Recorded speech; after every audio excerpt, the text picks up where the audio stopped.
I mean, did the writers have like a bar bet to see who can keep characters in one location doing nothing for the longest amount of screen time? If so, there must be something pretty heavy at stake because it seems like they all really want to win.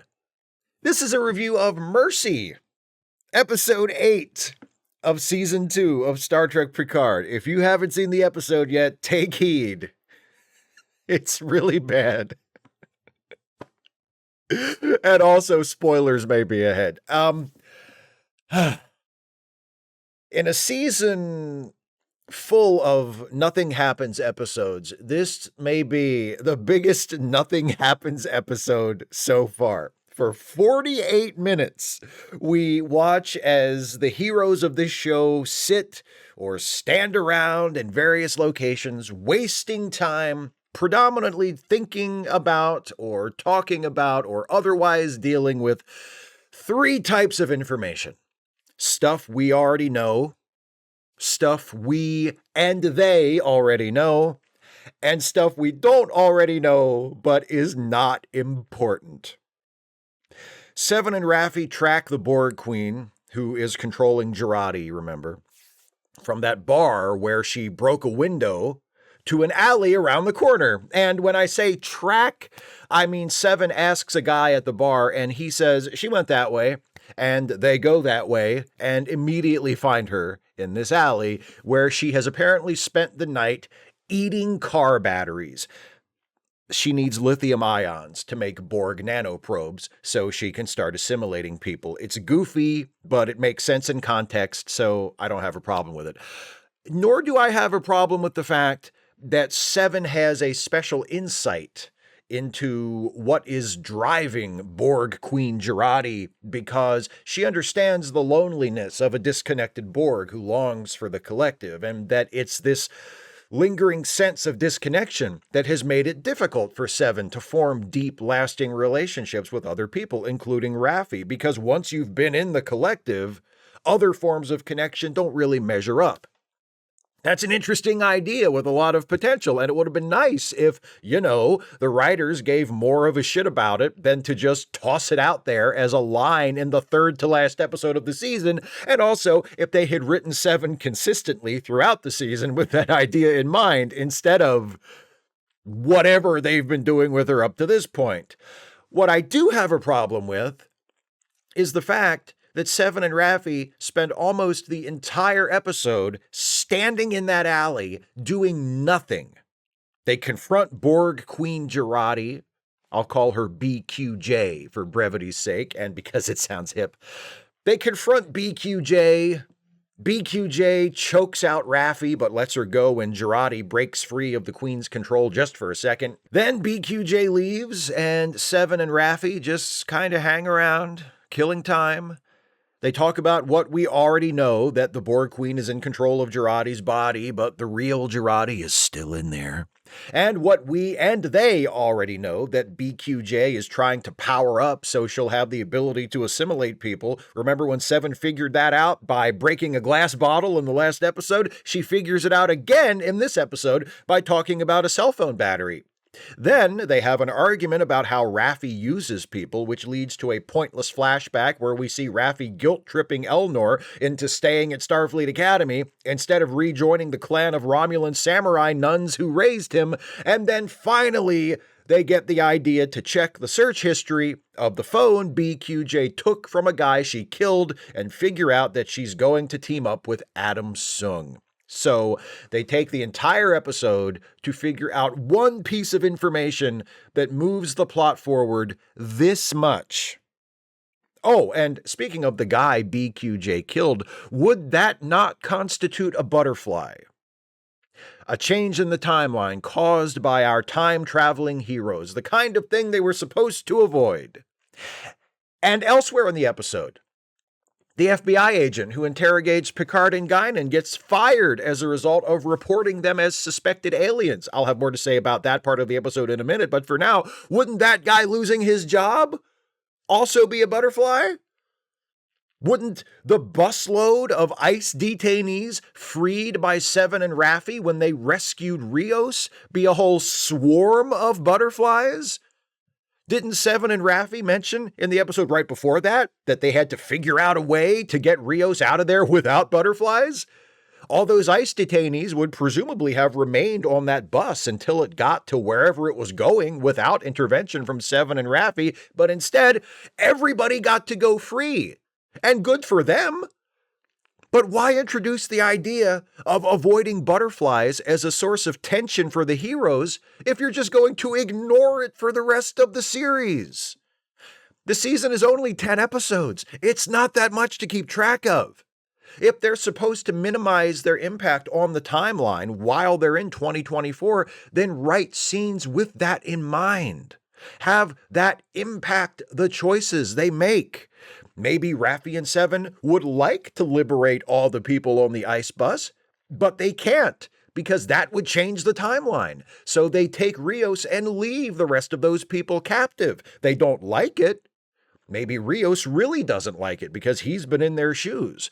In this version, Rios's experience as a prisoner of ICE actually, meant something to his character, but they have to do it. They have to pass up the opportunity to do something of immediate good because to do it would threaten their ability to do a much greater good. They have to make a difficult choice, a meaningful choice. Instead, they just use a magic tricorder to stop the bus and everyone gets off, and by the next scene, it's like it never happened. Picard and Guinan spend the entire episode being interrogated by the FBI agent who arrested them at the end of the previous show. We get several scenes that feel like they were written by someone who has never seen a cop show but once had a cop show described to them by a child waking up from general anesthesia. Then, Picard and Guinan are separated, and Guinan gets a visit from Q. It turns out her magic Q summoning bottle worked after all. It just took Q a while to get there because his powers are failing him. Q and Guinan spend the next couple of minutes talking vaguely about what Q is doing and wants to do and why, saying nothing of any real value. Q reveals that he's dying, which I guess is technically new information, although it's not much of a surprise given how he's been acting up to this point. And once again, this is a potentially interesting idea. Q, the guy who always assumed he was going to live forever, sensing the approach of mortality, expecting to find a sense of higher meaning, but instead finding nothing. I like that. It's a compelling concept. Why are we hearing about it for the first time through expository dialogue in episode 8 out of 10? It turns out the FBI agent who arrested Picard and Guinan had a random run-in with some Vulcans when he was a kid, and as a result, he's been obsessed with chasing aliens ever since. We get an unnecessary flashback to him as a child being, he thinks, attacked by one of the Vulcans until Picard explains to him that it was just the Vulcan trying to mind meld with him. More minutes spent on things that don't matter and things we already know. Picard gets through to the FBI agent after Guinan tips Picard off that there's something in the agent's past that's driving him. How does Guinan tip Picard off, being that she's in another room at the time? Telepathic projection, I guess? She appears in the form of a hologram only Jean-Luc can see and hear. Giving characters never before mentioned superpowers to write yourself out of a corner is fun, isn't it? Oh, and how does Guinan know to tell Picard to get the FBI agent to talk about his past in the first place? She jumped to a conclusion based on something vague Q said.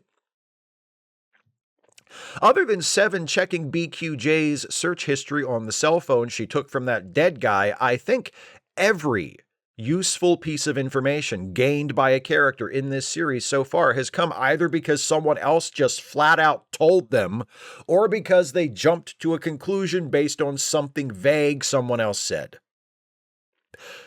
Corey, the daughter of Adam Soong, who looks exactly like Soji because the producers wanted to have Issa Briones in the show this season but couldn't think of anything for her character to do, has a scene where Q appears to her as a sentient computer program and tells her she's the product of genetic engineering, which she and we already know. That was in the last episode. Why are we still treating this like new information?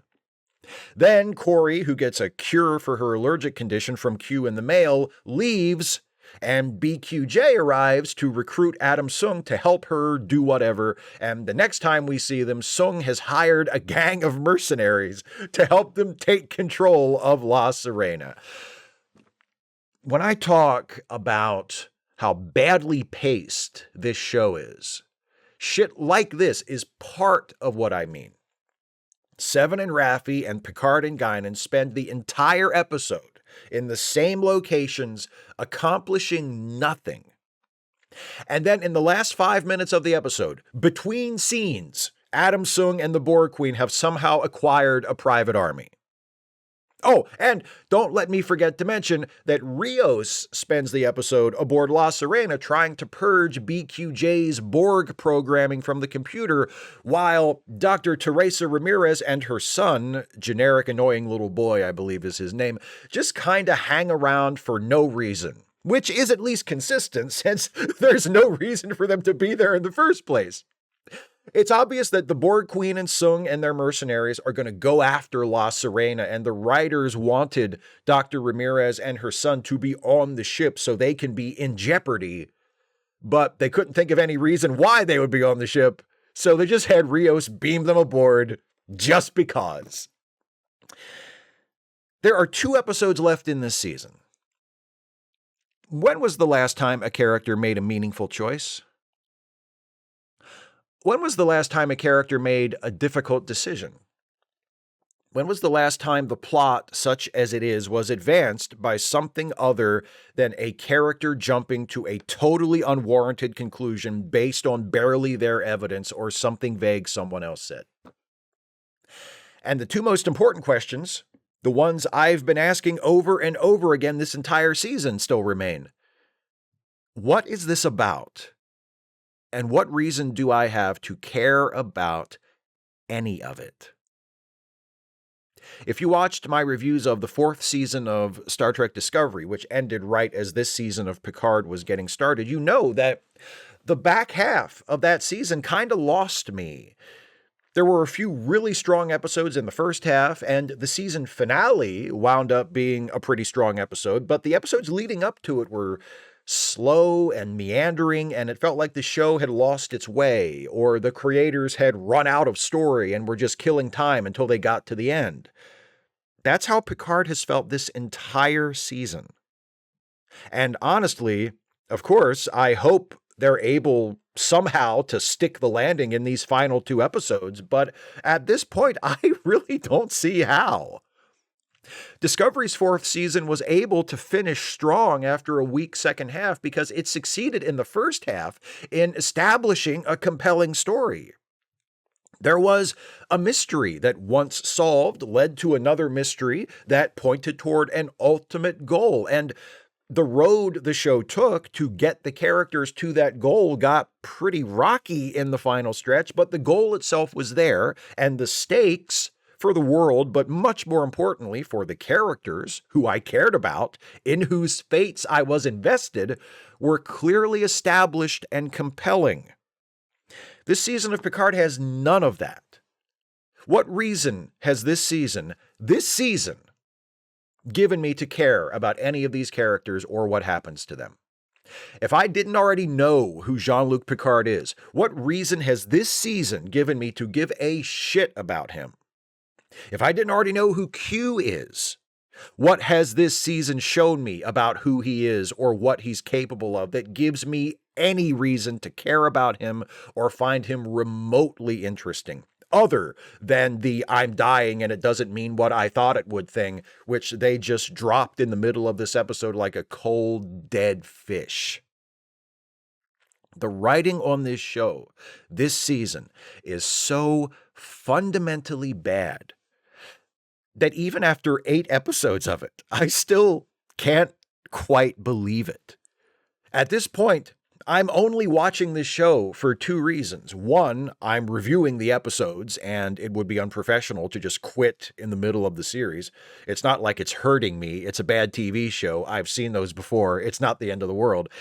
And two, I'm morbidly fascinated with how awful it is. And I want to see if it can somehow get any worse between now and the end. My instinctive feeling is no, it can't possibly get any worse than this. But I've thought that before. And this season just keeps proving me wrong. Those are my thoughts on this episode. Please share your thoughts with me in the comments. If you want to support my channel, you can become a patron at patreon.com/Steve Shives, or become a channel member by clicking the join button, or make a one-time gift via PayPal or Venmo. Links to all of those are in the description. Thanks so much for watching, and I'll see you next week for a review of episode 9.